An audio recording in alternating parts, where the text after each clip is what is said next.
আসসালামু আলাইকুম। শুরু হতে যাচ্ছে বিশ্ব ফুটবলের সবথেকে পুরনো ঐতিহ্যবাহী টুর্নামেন্ট কোপা আমেরিকা।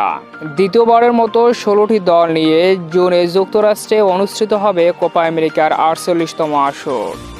2026 বিশ্বকাপকে মাথায় রেখে এমন আয়োজক করছে আয়োজক সংস্থা কনমেবল। কোপা আমেরিকার সবথেকে সফল দল বর্তমান বিশ্ব চ্যাম্পিয়ন আর্জেন্টিনা এবং উরুগুয়ে। তো আজকের এই ভিডিওতে আমরা দেখতে যাচ্ছি 2024 কোপা আমেরিকায় কেমন হতে পারে আর্জেন্টিনার শুরুর একাদশ, অর্থাৎ কেমন একাদশ সাজাতে পারেন আর্জেন্টাইন বস লিওনেল স্কলোনি। লিওনেল স্কলোনি প্রায় সময় আর্জেন্টিনাকে 4-3-3 ফরমেশনে খেলিয়ে আসছে, তাই কোপা আমেরিকাও সেটারও ব্যতিক্রম হবে না।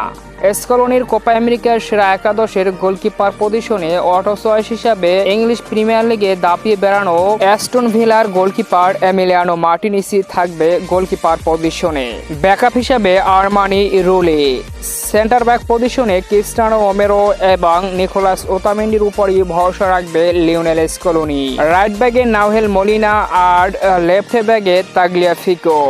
মধ্যমাঠে Enzo Fernandez, Mac Allister, Rodrigo De Paul. তবে তাদের সুপার সাব হিসেবে লিয়ান্দ্রো প্যারাদেস এবং জিওভানি লো সেলসো। আক্রমণে দুই উইংয়ে মেসি, ডি মারিয়া আর স্ট্রাইকারে লাউতারো অথবা জুলিয়ান আলভারেজ শুরু করবে কোপা আমেরিকার মঞ্চে। আর এটাই হতে পারে বর্তমান কোপা আমেরিকা চ্যাম্পিয়ন ও বিশ্ব চ্যাম্পিয়ন আর্জেন্টিনার 2024 কোপা আমেরিকার সবথেকে ভয়ঙ্কর একাদশ।